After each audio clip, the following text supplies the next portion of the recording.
So, what if the core message of one of the most influential figures in all of human history has been hiding in plain sight? In this explainer, we are digging into a totally radical way of reading Jesus' teachings. And the idea is he wasn't starting a new religion, he was giving us something way more personal and way more universal. Let's just kick things off with a huge question. Have we completely fundamentally misunderstood Jesus? The source material we're looking at today argues that, yeah, maybe we have. That if we peel back all the layers of religion, of doctrine, of history, we find something else entirely. A teaching that's less about what to believe and more about a method for how to live. You know, we usually see Jesus in one of two ways, right? Either as a Jewish reformer working within that system, or as a divine savior, the Son of God.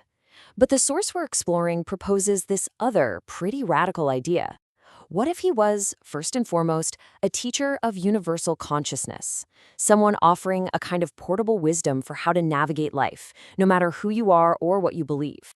Okay, so how in the world do we get to a reading that different? Well, it all starts by questioning the very basics of what we think his mission was all about. Here's the absolute core of the argument. Jesus wasn't trying to change the law. He wasn't a legal reformer. He was using the system of his day with all its laws, its politics, its pressures, as a kind of real-world laboratory to teach something so much bigger. How to stay free on the inside, no matter what external system you're stuck in. And that brings us to this central metaphor that really makes the whole idea click. Let's try thinking about Jesus' teaching not as a religion, but as a kind of universal operating system for the human soul. So what do we mean by an operating system? Well, think about your phone. The OS is that foundational software, right? It lets all your other apps actually run. In the same way, this teaching is supposed to be a fundamental logic for living, a way of being that can run underneath any application. And that application could be the law of ancient Rome, or it could be your company's HR policy today. And check this out, because this table really lays it all out. See the difference? The application, that's the external law. Its focus is on your outward actions, on specific rules. The goal is just legal correctness. But the operating system is on a whole different level.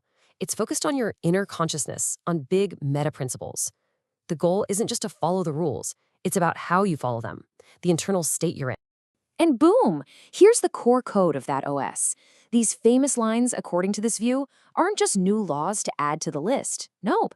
They are the meta principles. They're meant to create the state of consciousness, the inner mindset, from which you approach any rule. They make your actions real and authentic, not just a matter of robotic compliance. Okay, I know this might all sound a little bit abstract, but this is where it gets super practical. The source material gives us these powerful, concrete examples of how this operating system is supposed to work when you are under serious pressure from the outside world. You've probably heard this line before, right? But the context is everything. Under Roman law, a soldier could legally force any civilian on the spot to carry their heavy gear for 1 full mile. It was this constant, painful, humiliating reminder that they were a conquered people. And this is the genius of it. This isn't about being passive or being a doormat. It is a brilliant psychological flip. See, that first mile, that's compulsion. You have to do it. But the second mile? Oh, that's your choice. In that moment, you stop being a victim of the system and you become an agent of your own will. You take back your inner freedom even while you're outwardly complying. It's amazing. Here's another classic. Jesus gets handed a coin and they try to trap him with a question about taxes. It's a political minefield. But his answer isn't really about money. It's a masterclass in how to live under any worldly power. He's basically laying out this idea of dual citizenship. Go ahead, he says, fulfill your worldly duties, pay your taxes, follow the rules of the road, give Caesar what he's owed. But your ultimate allegiance, your core self, your soul, that belongs to God. That's a wisdom you can take with you anywhere to protect your inner freedom anytime. All right, but this brings up a pretty obvious question, right? If this universal operating system was the original teaching, why isn't this the main story we all know? How did a message like this get so buried? Well, the argument is that this original message got covered up by 2 huge layers of historical interpretation. As you can see here, first came what our source calls the Judaization layer, right there in the 1st century, and that was followed by a Romanization layer over the next couple hundred years. So first, you had the Judaization layer. It makes sense, right? His first followers were Jewish, so they saw him through the lens they knew, as the Messiah they've been waiting for. Then, as the message spread out into the bigger Roman world, you get the Romanization layer. These new converts, steeped in Greek ideas and Roman ways of organizing things, started building an institution, a church. And slowly but surely, a teacher of consciousness got transformed into the divine head of a brand new religion. So let's bring this all home. Why does any of this ancient history matter to us, sitting here right now?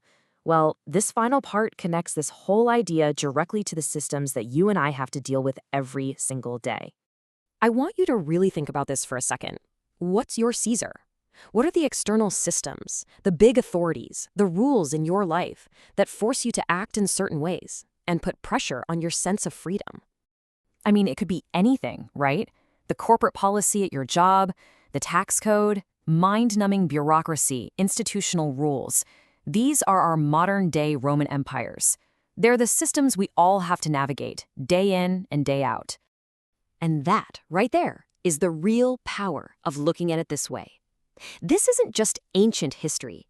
This reading frames Jesus' teaching as a practical, psychological technology for the soul, a method, a how-to for dealing with the demands of any external system without losing your integrity, your agency, or your peace of mind.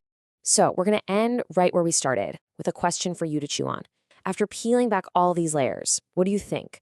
Was Jesus teaching a new religion, one that was destined to become a massive institution?